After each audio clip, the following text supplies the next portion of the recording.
यहाँ पर हम साथ में डॉलर की बात कर लेते हैं। डॉलर इंडेक्स डराया तो था इसने, लेकिन वापस अब लग रहा है कि नरम होने की तरफ जा रहा है। अब क्या दिखता है इसमें? मैं अभी तक डॉलर इंडेक्स में मेरे पास कोई डर का माहौल नहीं है, बिकॉज देखिए एज पर दी रीडिंग ही जा रहा है ना। तो जी। जब तक रीडिंग फेल नहीं होती है तब तक मान के चलना है कि डरना नहीं है। ओके, 106 के आसपास का अपसाइड अभी भी बना हुआ है डॉलर का, लेकिन देखिए ऐसा है कि 2 दिन पहले डॉलर इंडेक्स का भी थोड़ा सा कूल ऑफ ट्रिगर हुआ है। लेकिन बड़ा वाला कूल ऑफ तो जब भी हो पाएगा जब आप ये जो लो देख पा रहे होंगे 102 के आसपास का, वो जब तक ब्रेक नहीं होता है डॉलर इंडेक्स का फर्दर कूल ऑफ उम्मीद नहीं किया जा सकता है by reading 105 as top. Okay, इस चीज़ का ध्यान रखेंगे। जब तक वो नहीं होता है क्लोजर टू 200 डीएम में डॉलर इंडेक्स फिर भी जा सकता है, एक लेग बचा हो सकता है, या हो सकता है कि हमारा लेग कंप्लीट हो गया हो, लेकिन कंफर्मेशन 102 के नीचे लीजिए।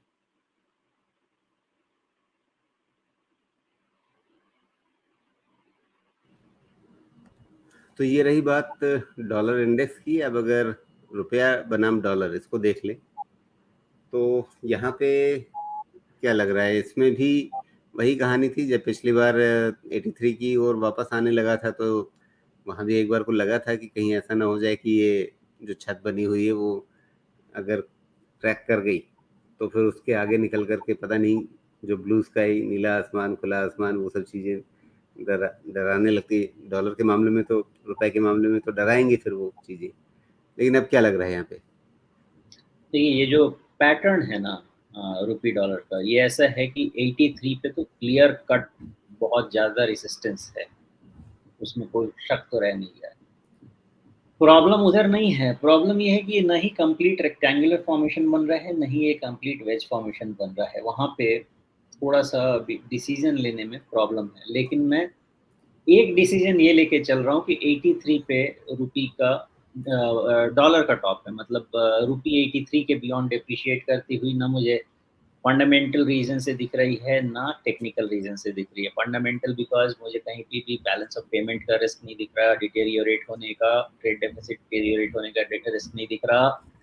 कहीं पे भी जिस तरह से हमारे पास जीएसटी कलेक्शन है, ई वे बिल कलेक्शन है, इसके अगेंस्ट में मुझे कहीं पे कोई ऐसी चीज़ नहीं दिख रही जिसमें खर्चे को मीट करने के लिए सरकार के पास इनकम कहीं कम पड़े। मुझे लग रहा है ठीक-ठाक प्रेडिक्शन के हिसाब से जा रहा है। जीडीपी का नंबर देख लीजिए, पूरा वर्ल्ड फेल हो गया, उससे बेटर जीडीपी का एस्टीमेट आ रहा है।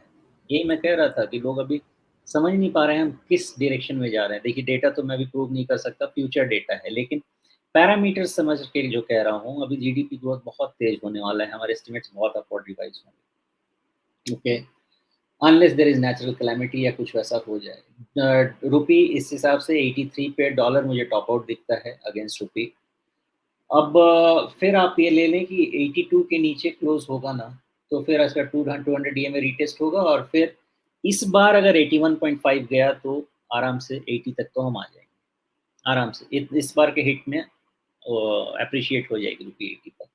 80 के बाद ही मेजर एप्रिसिएशन होगा, जो कि 77 के टूवर्ड्स होगा, उसके पहले नहीं होगा। लेकिन फ्लिप साइड हमेशा याद रखिएगा, 83 का ब्रीच अगर कोई भी रीज़न से हो जाता है, या इमर्जिंग मार्केट करेंसी पे प्रेशर रहता है, या कोई भी रीज़न रहता है, 83 के ऊपर साइकोलॉजिकल इम्पैक्ट आएगा और 2-3 रुपये का आ सकता है, जो कि बहुत डेट्रीमेंटल होगा हमारे लिए। अभी क्या है, मान लीजिए रुपी 82, 83 भी चल रहा है, हमारे पास क्रूड बहुत फेवरेबल है, तो हमारा वहाँ पे बैलेंस ऑफ पेमेंट डिस्टर्ब नहीं होता है बहुत ज़्यादा, हमारा ट्रेड डेफिसिट बहुत डिस्टर्ब नहीं होता है, इसलिए वो फेवरेबल चल रहा है। लेकिन 83 के ऊपर अगर मान लीजिए कि डेप्रिशिएट हो गया 6-7% रुपया फिर से, तो वहाँ पे साइकोलॉजिकल डेंट भी आएगा और एक्चुअल डेंट भी आएगा।